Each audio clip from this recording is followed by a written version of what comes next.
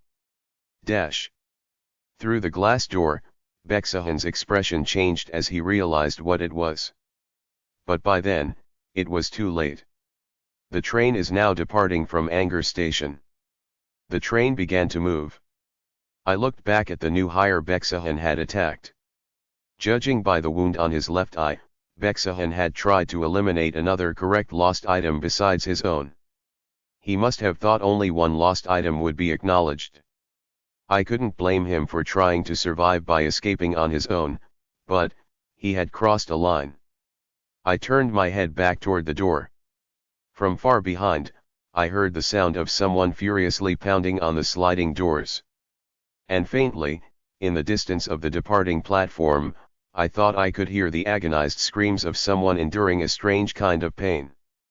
The lost item has been successfully handed over to the station staff. Chapter 4. Chapter 4-4. One person had escaped the ghost story. But, they did so with an eye gouged out. Did you hear that? However, unlike the previous times, the passengers didn't show much pity, even though they were terrified and disgusted. Is this the result of violence without persuasion? The train became briefly chaotic as people checked on the condition of the person attacked by Bexahan. This stop is Hatred Station. Hatred, huh? Ha. The announcement only deepened the gloomy atmosphere. Go Yanjian, who had been looking after the new hire holding his injured left eye, stood up. Her face was dark. I'm almost certain his cornea is damaged. It's worrying. Are you in the medical field by chance? No. I studied it briefly in college but changed majors, so I never took the national exam. I'm not a professional. Go Yanjian sighed and sat down on the floor, cross-legged. The doors are opening. The train doors opened, but people only glanced outside, not making any moves. They simply looked out cautiously. At the same time, they also glanced at me. It seemed they were waiting to see if I would suggest we get off here. At least they're paying attention. I had worried that Bexahan's actions would make people more suspicious of each other, but instead, having a common enemy seemed to have calmed everyone down. It also felt like, given the madness of the situation, they were waiting for the next statement from the person who had spoken confidently earlier. In other words, me. It even felt like they might leave the decision of which station to disembark at to me. You must feel a bit pressured. Go Yanjian spoke with a complex expression. People keep leaning on you. Thanks?